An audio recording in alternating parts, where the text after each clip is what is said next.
Hello everyone. So today we are going to talk about Podman.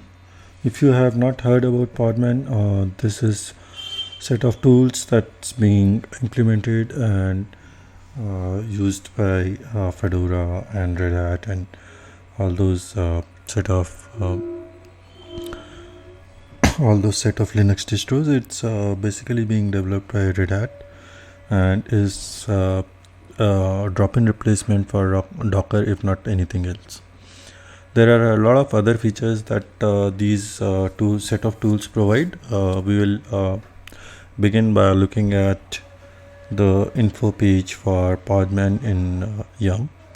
So as you can see, it specifically also mentions that you can just do a alias docker equals Podman, and then most of your commands should work as they were working earlier. Now, why Podman and not Docker? Now, you know about this, right? So, Docker requires a daemon to be running as root, and that daemon is what actually runs the container. Hence, everything is running under root user.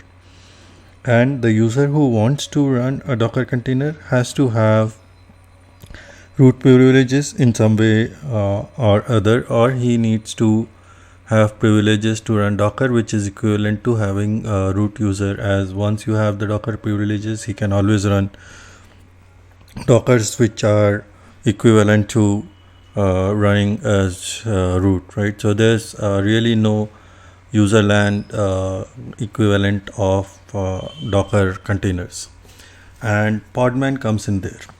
So Podman, you can run all the commands of Podman as a regular user. You don't need to be a root user, and that is the best part. So today we are only going to look at that part and nothing beyond that, and probably I will do a video some other time when we are going to talk about what other things Podman can do. But today we will just see what all Podman can do as a replacement of Docker.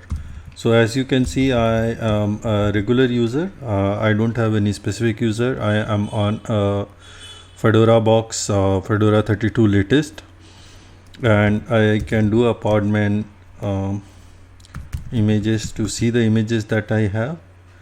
And the most basic use case, as you would have done in Docker also, is Podman run minus IT, probably minus rm, then CentOS image, and then I want to run bash.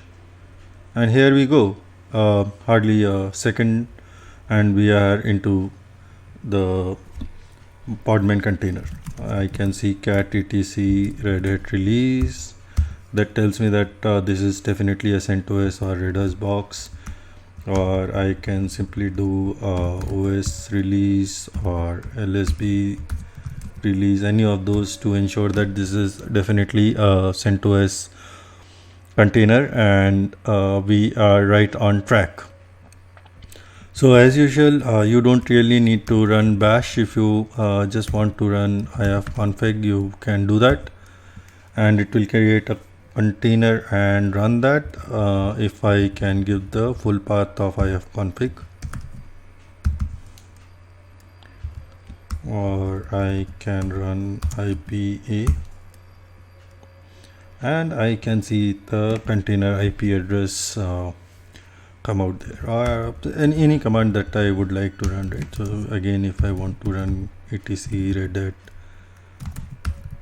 release, then I can again see that it comes up with CentOS Linux release 81911.